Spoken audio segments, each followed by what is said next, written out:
जितने भी हमारे टेक्निकल उसमें लगे हुए हैं उसको आइडेंटिफाई करने में, जब तक उनकी तरफ से मुझे ये कंफर्म नहीं हो जाता, मैं इस चीज़ के बारे में उसको ये नहीं बोलूँगी कि वो आई है।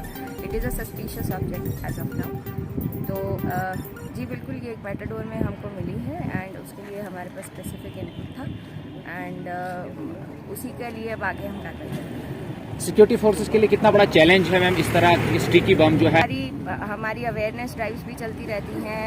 हम ट्रक वालों को, टैक्सी स्टैंड में खड़ी टैक्सी वालों को ये बार बार अपील करते रहते हैं कि वो अपने स्टिकी बॉम्ब्स का जो खतरा है उसको समझें, वो रियल है और उसको अवॉइड करने के लिए प्रिकॉशनरी स्टेप उनका बस इतना ही है कि वो अपनी गाड़ी के नीचे चेक करके उसके बाद वो निकले।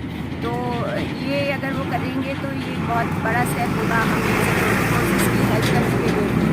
और ये सारी चीज़ें जो हैं वो चैलेंज हमारे लिए आते रहते हैं, but Jammu Kashmir police, army, स्कैडर, हम सब इसी चैलेंज के लिए ही बने हैं और हम इस चैलेंज को हेड ऑन लेते हैं और हमें इसमें सक्सेस मिलती है। अभी फर्दर मैम यहाँ पे क्या हम यही आइडेंटिफाई कर रहे हैं कि ये सस्पिशियस ऑब्जेक्ट क्या है और उसके बाद पूरे एहतियात के साथ इसके आगे की इन्वेस्टिगेशन की जाएगी। ठीक, thank you so much ma'am.